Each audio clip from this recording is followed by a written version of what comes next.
नमस्कार, बहुत स्वागत आपका अनादि टीवी पर। मैं हूं आपके साथ पारुल। खबरों की शुरुआत करेंगे राजधानी भोपाल से, जहां राजधानी भोपाल के 4 प्रमुख रास्तों से 11,000 ई रिक्शा हटाने के लिए अब पुलिस सड़कों पर उतरेगी। ये 4 रूट हैं: VIP road, link road number 1, link road number 2 और नर्मदापुरम रोड। अब इन रास्तों पर ई रिक्शा नहीं चल सकेंगे। ट्रैफिक व्यवस्था को बेहतर करने के लिए ये कदम उठाया जा रहा है। ऐसे में हजारों ई रिक्शा चालकों की रोजी रोटी का संकट मंडरा रहा है। लेकिन सवाल है कि मध्य प्रदेश के इंदौर, भोपाल जैसे प्रमुख शहरों में ऐसे हालात क्यों बने हैं, जहां एक समय इलेक्ट्रिक वाहन को प्रमोट किया जा रहा है, अब वहीं कमर्शियल इलेक्ट्रिक वाहन सरदर्द बन गए हैं। दरअसल इसकी शुरुआत हुई पूर्व की कांग्रेस की कमलनाथ सरकार के द्वारा 2019 में, जब लाई गई इलेक्ट्रॉनिक व्हीकल पॉलिसी। उद्देश्य था इलेक्ट्रिक वाहनों को बढ़ावा देना ताकि प्रदूषण कम हो सके।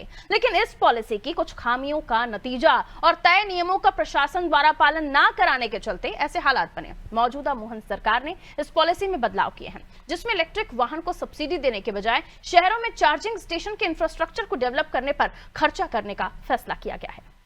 नीति में रूट परमिट पहले आओ पहले पाओ के आधार पर, नतीजा एक ही रूट पर भीड़ और ओवर सैचुरेशन की स्थिति बन गई। नीति में जीपीएस और मॉनिटरिंग सिस्टम की बात तो की गई, लेकिन इसे अनिवार्य नहीं किया गया।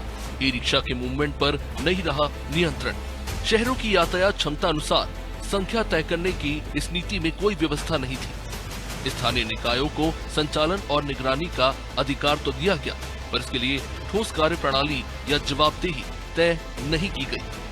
नीति में नए मार्गों को समय समय पर जोड़ने की बात कही गई, लेकिन पुराने मार्गों पर अधिक ई रिक्शा, कुछ इलाकों में तो सेवा ही नहीं। नीति में ई रिक्शा चालक के लिए केवल ड्राइविंग लाइसेंस की शर्त, सार्वजनिक परिवहन के लिए प्रशिक्षण या टेस्ट की अनिवार्यता नहीं।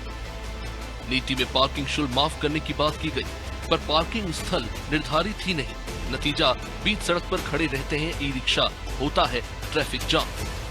टैक्स और रजिस्ट्रेशन में छूट देकर ई रिक्शा को प्रोत्साहित तो किया गया, लेकिन नियंत्रण के लिए कोई समानांतर नीतिगत प्रणाली नहीं बनाई गई। तय नियमों का पालन कराने में प्रशासन की सुस्ती भी प्रमुख वजह है। ई रिक्शा एक किफायती और इको फ्रेंडली परिवहन का माध्यम माना जाता था, लेकिन आज बिना निगरानी के चलते ये ज्यादातर दिल्ली और देश की सड़कों पर अराजकता फैलाते हुए नजर आते हैं। फिर जहां ऑटोज और टैक्सीज के लेकर बहुत सख्त नियम है, वहीं ई रिक्शा धड़ल्ले से बिना किसी नियंत्रण के, बिना किसी जवाबदेही के चले जा रहे हैं। राज्य सरकारों को चाहिए कि सबसे पहले ई रिक्शा की संख्या को सीमित करें। ई रिक्शा के वाहन और चालक दोनों का लाइसेंसिंग होना चाहिए।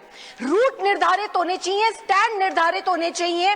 जितने अवैध चार्जिंग पॉइंट्स चल रहे हैं ई रिक्शा के, सबको बैन करना चाहिए, बंद करना चाहिए। और सबसे जरूरी बात, अगर कोई नियम तोड़े तो उसके ऊपर सख्त से सख्त कार्यवाही होनी चाहिए।